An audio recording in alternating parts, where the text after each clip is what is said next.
Welcome to the first video in this series.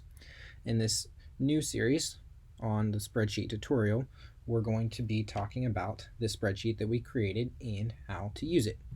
So as I mentioned previously, this spreadsheet is basically a tool that you can use to budget for yourself. So in the previous series, we talked a little bit about some different expenses and how you can prepare for that, and basically how you would go about forming and creating your own budget.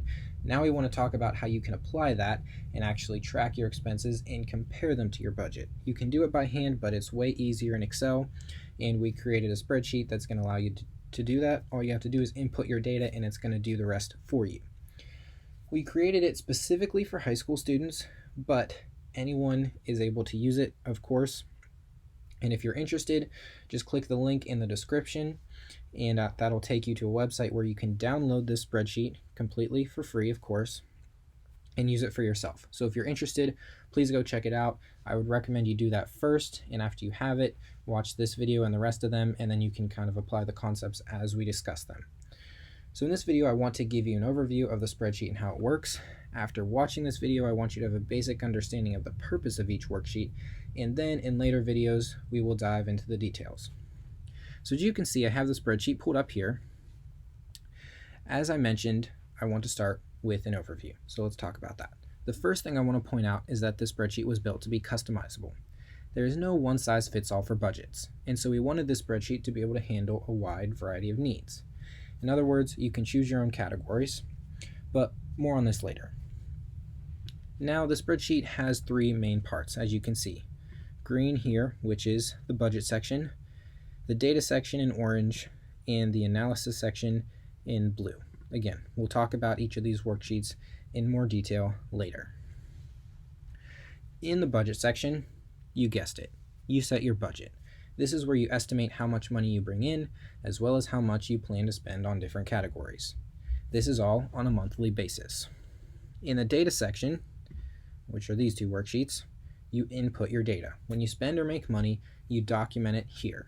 The good news is that after setting your budget, this is really all you have to do in order to use the spreadsheet. It does the rest for you. That leaves us with the analysis section.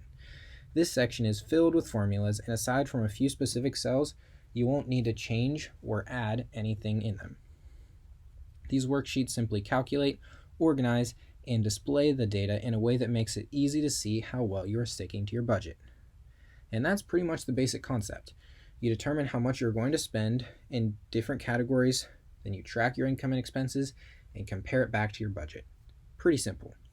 If this all made sense so far, then you're well on your way to creating your own budget and using this spreadsheet. The final thing I want to say is that you may notice there is a lock icon on the left of each tab. It may or may not show up for you. I'm using a Mac, so it may not, but either way, this means that the worksheet is protected. I chose to do this because it can be easy to accidentally change or delete a formula, and this could mess up the whole spreadsheet. I've done it myself many times. So in the interest of making the spreadsheet as easy to use as possible, I protected the worksheet, all of the worksheets that is, so that you can only enter data in the cells where you are supposed to. If you'd prefer to unprotect any of the worksheets for any reason, you can definitely do that. I'll explain how to do that and more in the last video, titled Final Thoughts. But before that, we're going to dive into how to use the spreadsheet. So that's about it for this video. Next, I'm going to take you through each worksheet individually and explain in detail how to use each one. Then after that, there will be a video on a few more general tips on getting started, including information on rolling your budget over to the next year. And finally, there will be some more advanced information and a conclusion. When you're ready, the next video in this series is called Creating Your Budget. I'll see you there.